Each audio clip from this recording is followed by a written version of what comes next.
Hello viewers, আশা করছি সকলেই ভালো আছেন। তো বন্ধুরা, আগামী 21 জানুয়ারি থেকে পর্দা উঠতে যাচ্ছে এবারের বিপিএলে। তো বন্ধুরা, আজকের এই ভিডিওটিতে আমি আপনাদের জানিয়ে দিব এবারের বিপিএল ম্যাচগুলো কোন টিভি চ্যানেলের মাধ্যমে দেখতে পারবেন এবং কিভাবে আপনার মোবাইল দিয়ে লাইভ দেখবেন অনলাইনে বিস্তারিত আজকের এই ভিডিওটিতে আলোচনা করব। তো বন্ধুরা, অবশ্যই ধৈর্য সহকারে সম্পূর্ণ ভিডিওটি দেখবেন।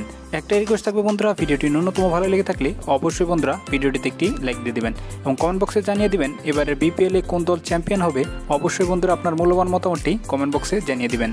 তো বন্ধুরা, এবারের বিপিএল আপনারা পুরো ব্রডকাস্ট হিসাবে দেখতে পারবেন টিভি চ্যানেলের মধ্যে টি স্পোর্টস এবং জিটিভির মাধ্যমে।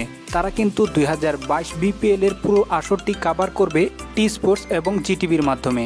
বন্ধুরা, অনলাইনে আপনারা খেলা দেখতে চাইলে অনলাইনে কিন্তু ইউটিউবে খেলা দেখাবে না। যদি খেলা দেখায় তাহলে কিন্তু আপনারা টি স্পোর্টস এবং ইউটিউবে যে র্যাবিট হল বিডি স্পোর্টস আছে সেখানে কিন্তু আপনারা খেলা দেখতে পারবেন। যদি খেলা না দেখায় তাহলে কিন্তু আপনারা খেলা দেখতে পারবেন না।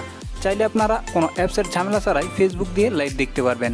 বন্ধুরা, আপনারা সরাসরি চলে যাবেন ফেসবুকে, জাস্ট উপরে সার্চ বার, এই সার্চ বার আপনারা সার্চ দেবেন যে বিপিএল লাইভ লিখে সার্চ দেবেন।